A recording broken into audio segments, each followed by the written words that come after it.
जोहार, नमस्कार, आप सभी का स्वागत है झारखंड बोलेगा में। और आज भारत को आज़ाद हुए कितने वर्ष बीत चुके हैं और आदिवासी समाज के लोग ने 1857 के विद्रोह के पहले भी अपनी भूमिका निभाई थी भारत की आज़ादी को लेकर। और झारखंड जैसे क्षेत्र में इस मिट्टी से अनेकों अनेक वीर सपूत पैदा हुए थे और उन्होंने अपनी गाथा लिखी, एक इतिहास रचा।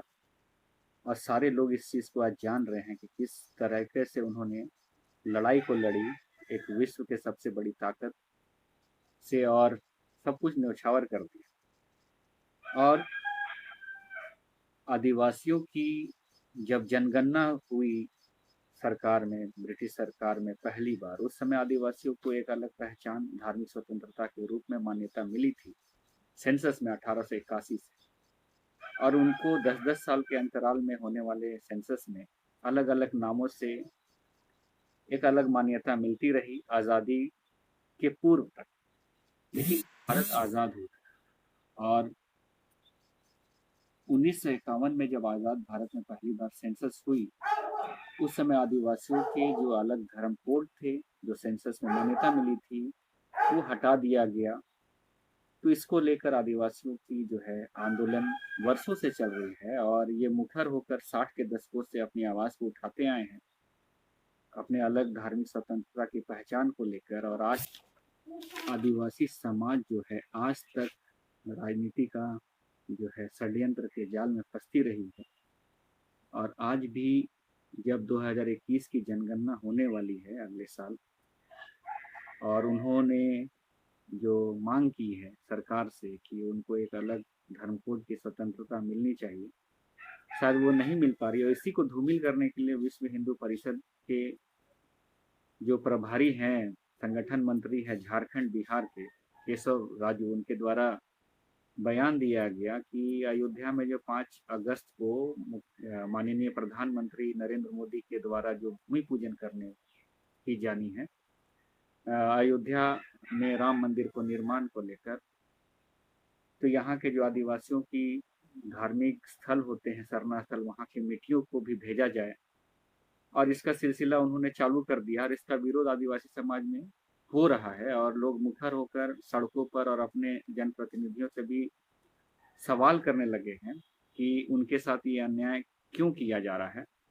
लेकिन सबसे बड़ी चीज़ है कि राजनीति का षड्यंत्र आज आदिवासी समाज हो गया है और दो भागों में विभाजित हो गया है। और आदिवासी लोग का एक धड़ा जो है वही जो है नुमाइंदगी कर रहा है सरना स्थल की मिट्टी को अयोध्या पहुंचाने का, डिफेंड कर रहा है अपने तार्किक चीज़ों को, तर्क तर्क तर्क दे रहा है इस चीज़ का।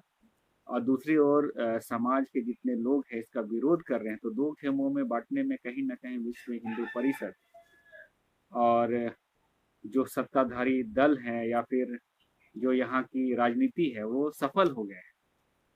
और इसको लेकर समझने की ज़रूरत है कि आखिर आदिवासी समाज को करना क्या है, होना क्या है।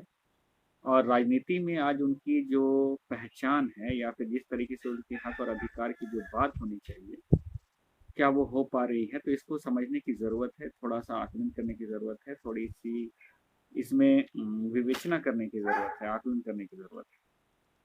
तो आज हम यही बोलना चाहेंगे सारे अपने दर्शकों से कि भारत की जो लड़ाई होती है और जो हम आज करना चाह रहे हैं अपने 2021 की जनगणना में, करोड़ों लोग जो है आदिवासी समाज के इस मांग को मांग रहे हैं।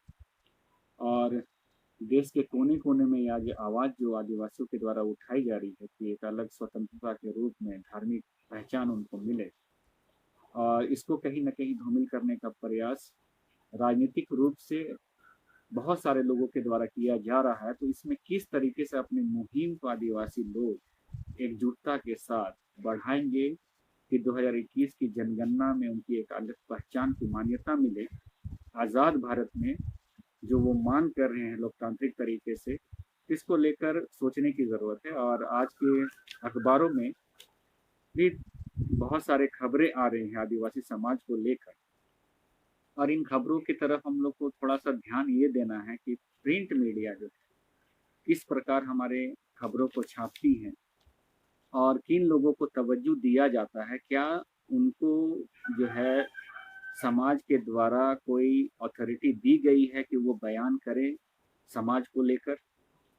अगर नहीं दी गई है तो किस अधिकार से किसी के द्वारा सामाजिक रूप से एक स्टेटमेंट दिया जाता है जिससे कि पूरा समाज प्रभावित होता है? ये हम लोग को सोचने की ज़रूरत है। तो आज आज आप हमारे साथ जुड़े हैं, इन मुद्दों पर आज हम दिन भर चर्चा करेंगे अनेक वक्ताओं से। तो आप हमारे चैनल से जुड़े रहिए, सब्सक्राइब करिए, लाइक करिए और बने हुए रहिए, विचार करिए कि आदिवासी को आखिर रास्ता कौन-सा तलाश करना है।